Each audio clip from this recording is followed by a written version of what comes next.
So good morning, everybody. It's Risa from Hudson Valley Vintage, and this morning we are going to work on a piece that we started a couple of weeks ago, or maybe last week. I'm not even sure. This summer is all blended together. So I'm going to do a couple things. Let me first show you the table. There we go. So you might remember, I guess it was last week or the week before, we painted this table, and I'm calling it my restoration hardware table. So I had a customer who was looking, she sent me some pictures of a piece of furniture that was like the restoration hardware look. And so what we did with this table, which had never been painted, was try to replicate that look using Fusion mineral paint. So initially I painted the whole table in pebble. I painted the whole table in pebble, and then we kind of did a little bit more than dry brushing. No, let me rewind. Sorry. First I painted it in chocolate, because let me show you the bottom. I left it unpainted so you could see. So this table, even though it's very, very solid wood and very well made, it had never been painted. So I left the bottom unpainted so you could see exactly what it looked like. Then I painted it in chocolate, which is Fusion's darkest brown. The reason being, I wanted areas like this right here that showed through to look like old wood, because the piece that my customer was going to paint had dark brown wood, which most old pieces have. Anyway, once the brown dried, I painted the whole thing in pebble, which is a very pale gray. But I have to say, I did not paint it super thoroughly. So in other words, I left little pieces, little areas with the brown showing through. I did that on purpose. Then I took several colors and I dry brushed them. Then what we're going to do after that is we're going to take Fusion's Stain and Finishing Oil, which is great as a top coat. So Stain and Finishing Oil, okay, Fusion's Stain and Finishing Oil, which comes in this little can. The packaging has actually changed since these I've had. These little jars go a long way, so the packaging has actually changed.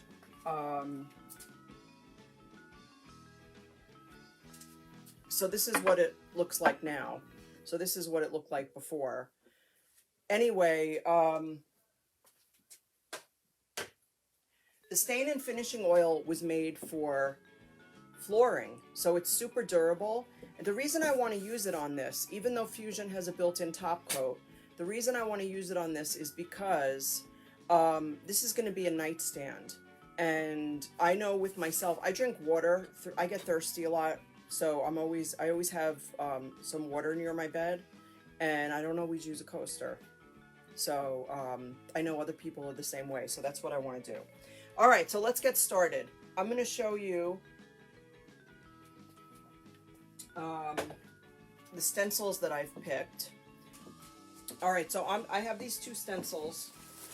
I don't sell these. I do sell stencils, but not these. This is one of them. And actually this fits just about perfectly. And then this is the other one. So this one is like a damask or damask. I don't know how you pronounce it. And then this one is the other one. This one is sort of like a tile, and I don't like this one. So that was easy. So we're gonna go with this one. This is a damask. We're gonna do it in a way that it's gonna look like it's sort of stenciled, sort of not stenciled. It's gonna look faded. So I'm gonna tape this down just a little bit.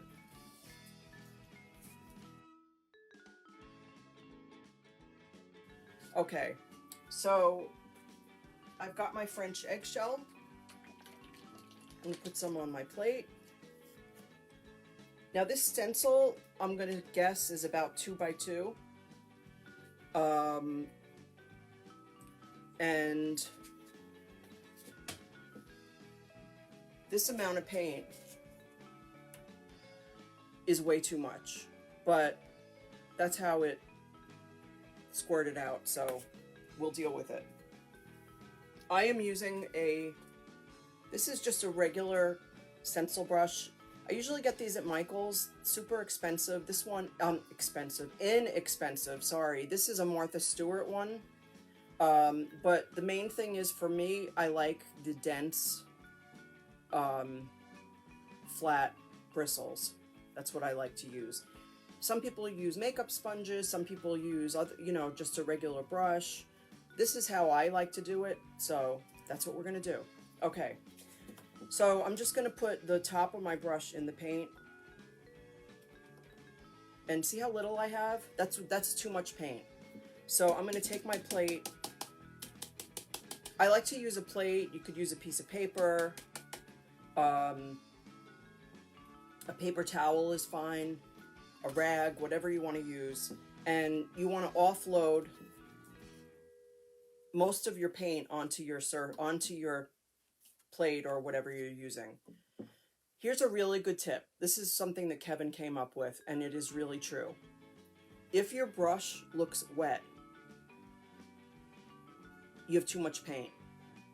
Once you start stenciling, if your stencil looks wet, you have too much paint. Okay, so you want to offload a little bit more.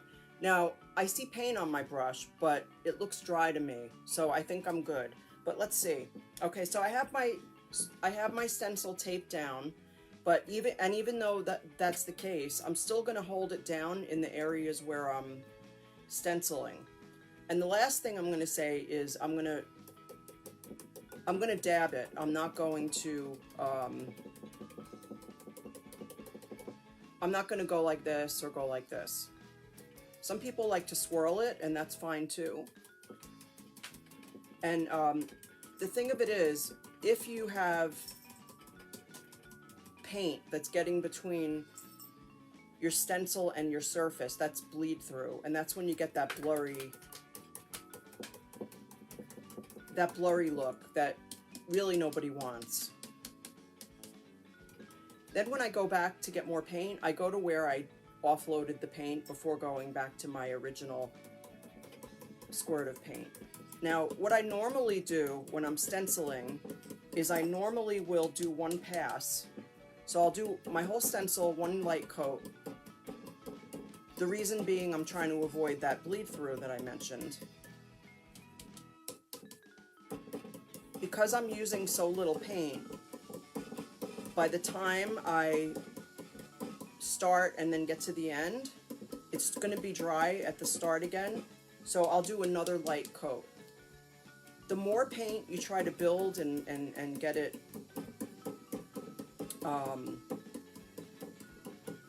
deeper or darker, the more chance you have that you're going to get bleed through. So really, the key to this is having some patience.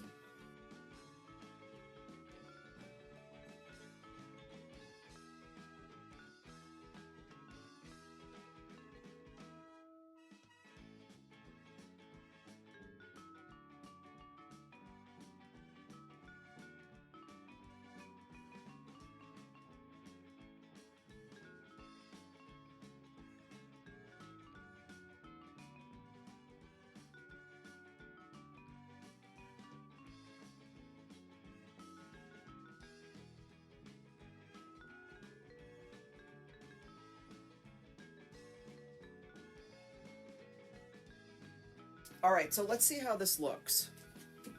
I'm just going to lift up one side. That's why I like to tape one end and then the other, and not, because I can pick it up and look. So I really like, I'm going to take this off completely because I think I'm happy with it. Okay, I'll put this. Now you can kind of see, can you see how subtle that is? That's really what I wanted. I wanted a very, very subtle stencil where you would look at it and almost say, is that even there? Like, what am I looking at? And so the color that I did the stencil in is French eggshell. And I also have French eggshell. So you could see the French eggshell in here. Can you see that? Like right there. Just very subtle. So that's really what I wanted. And I think that the damask really was a good choice. It's like a ghost stripe. So CC from CC Restyled does this thing called a ghost stripe, which is like one of my favorite techniques now. And I feel like this is like a ghost stencil. So let's call that a ghost stencil. Yep. This is a ghost stencil. We just made it up. So now what I want to do, because like I said, this is going to be a nightstand. It's either going to be, you know, I don't know what it's going to be, but it's going to be either a nightstand or like an end table in a living room or a den. So inevitably a drink is going to go on this table.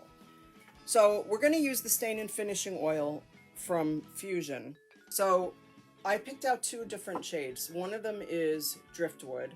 So driftwood is obviously like a gray driftwoody look. This is one coat and this is two coats, okay? This is white. This is white. This is one coat and this is two coats, okay? I personally think that the driftwood is going to wash out everything that I've done. So I think I'm going to go with the white. So what you want to do with this is you want to shake it up really well.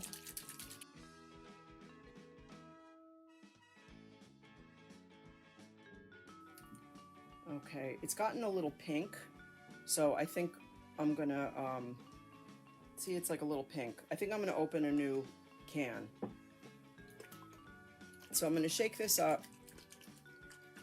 Now the one that looks a little pink, I have had that open for, I opened that one like 4 years ago. So maybe that's why it's, so you need a can, you need something to open the can with.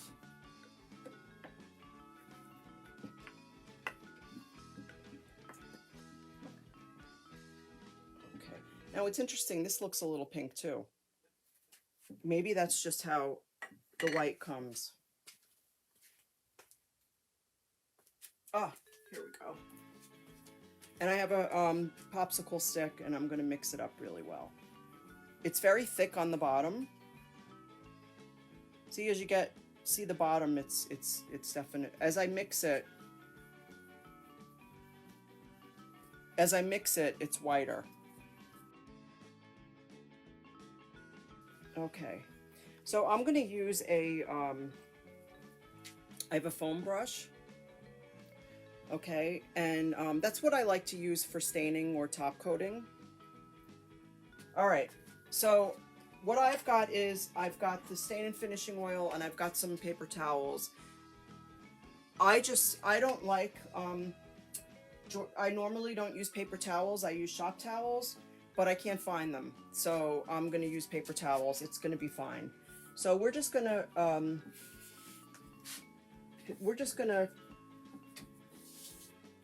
paint this on. Now you don't have to be super particular with this because we're going to wipe it back. But I already like it. It looks pretty cool. Now, stain and finishing oil is meant to be a stain. Well, it is a stain, but the thing that's pretty cool about it, and my favorite thing about it is, well, actually two favorite things. One is it's super easy to apply. It's pretty foolproof. And the second thing that I love about it is that it has a built-in top coat. So if you've stained before, you know that most stains do not have a built-in top coat, so you have to apply the stain, you know, wait usually a day or two and then do your top coat. With the stain and finishing oil, you can do, it's just one product. It's also very durable, so it's got that nice built-in top coat, but it's made for flooring. So imagine how durable a stain that's made for flooring has to be.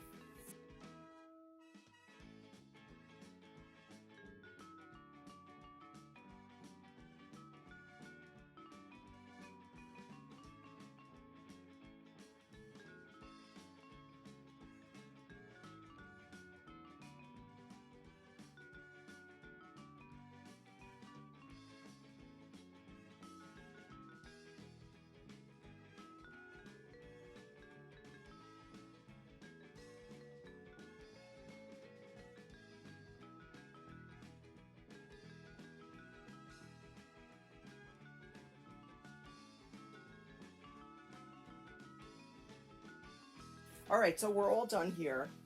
So let me put this out of the way. Okay, so what I've got is, I don't have shop towels today. I couldn't find them in the house. So I'm using a regular paper towel, which is fine. I do recommend that you use the blue shop towels. You don't want to use something that you're gonna like wash. So in other words, you don't want to use like a rag that you're gonna put in the washing machine, because it is an oil-based product and that wouldn't be good in your washing machine. So you're gonna use something that you're gonna throw away. All right, so let's go. We're just gonna wipe it back, go with the grain. Really easy.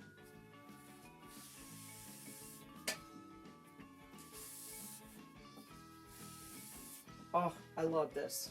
I am so happy that we picked the white. It looks amazing.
All right. All right, I'm gonna turn this around. So look at how cool that looks.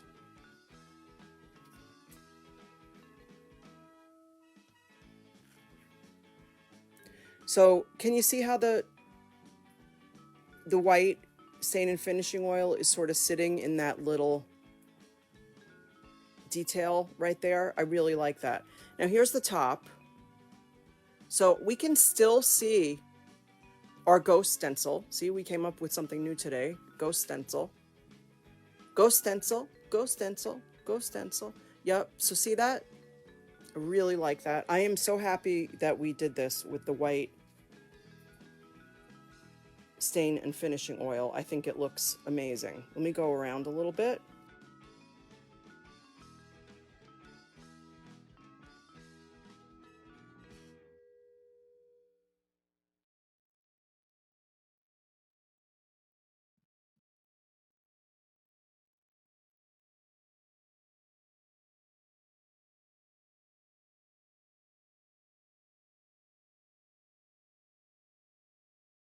So let me put this back up here. Thank you for watching, and we will see you guys soon. Take care.